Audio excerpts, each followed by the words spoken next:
Good evening, boys and girls. Are you ready for bed? Are you ready for another Lights Out bedtime story? Well, tonight's story is called The Moon and the Millpond by Dick Vosburgh.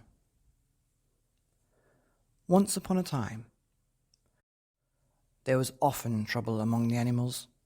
They quarrelled and argued and cheated and tricked each other, and it was nearly always Brer Rabbit's fault. Usually, the animals made friends again. They lay around in the sun and were as nice as can be to each other. But when things were peaceful and quiet, Brer Rabbit was bored. "Bored, bored, bored," he said one day as he sat chatting to his friend Brer Terrapin. "It's time for some fun." "You are the most wicked creature in all Alabama, Brer Rabbit," said Brer Terrapin. "But life's never boring when you start making trouble. What are you planning now?"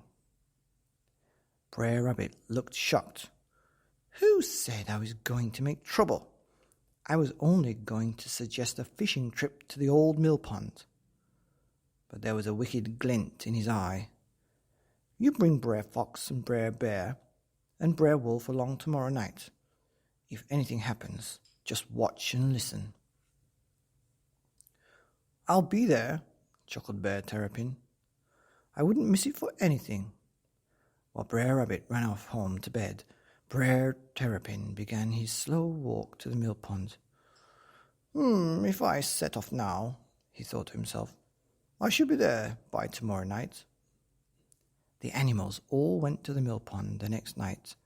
Brer Fox took fishing tackle, Brer Bear took a net, and Brer Wolf took some bait. But Brer Rabbit had been the first to arrive. He was sitting on a log at the side of the millpond. "It's no good," he said. "We've wasted our time." "What? Why?" The animals pushed through the long grass to the edge of the pond. "What's wrong, Brer Rabbit?"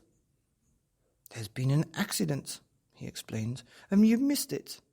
The moon has fallen into the pond." "Oh, well, we'll just have to go home again." "The moon fell into the pond?" "Yes. If you don't believe me, look for yourself." Brer Fox and Brer Bear and Brer Wolf all looked, and sure enough, there was the moon, swinging and swaying at the bottom of the pond. "But I wanted to catch some perch," said Brer Fox. "And I wanted to catch a pike," said Brer Bear. "And I was going to catch a trout," said Brer Wolf, "and eat it for supper."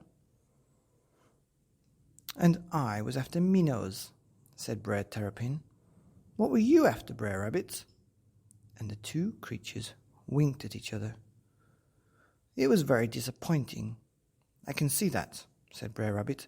"But nobody will catch anything here tonight unless we get that moon out.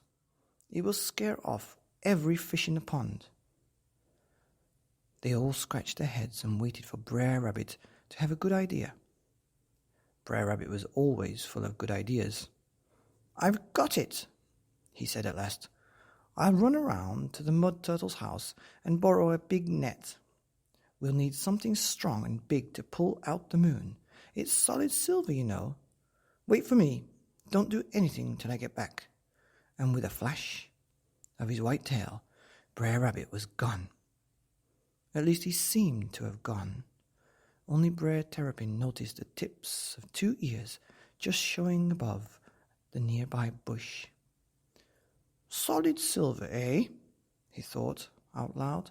"Just think what that's worth." All at once, Brer Bear was reaching for his net. "Quick, before Brer Rabbit comes back, let's get the moon out and share it between us." Brer Fox and Brer Wolf watched eagerly as Brer Bear reached for the moon.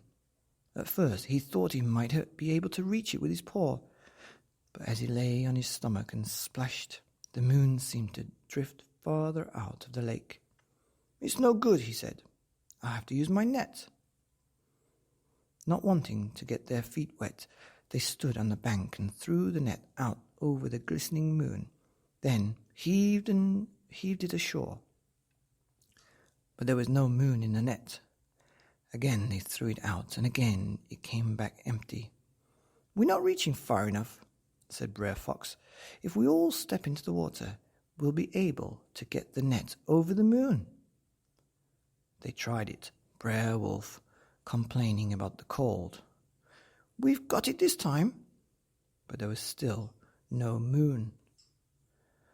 Just then Brer Wolf reached the edge of the shallow. His feet slipped from under him, and he plunged into the deep, cold water, clutching the net. Brer Fox was holding the net too, so he was pulled in after him, and Brer Wolf had hold of it too, so he was pulled under the water as well. With all the splashing they made, the silvery reflection of the moon in the bottom of the millpond broke into 1,000 pieces and melted away. They spluttered and blew and splashed and howled.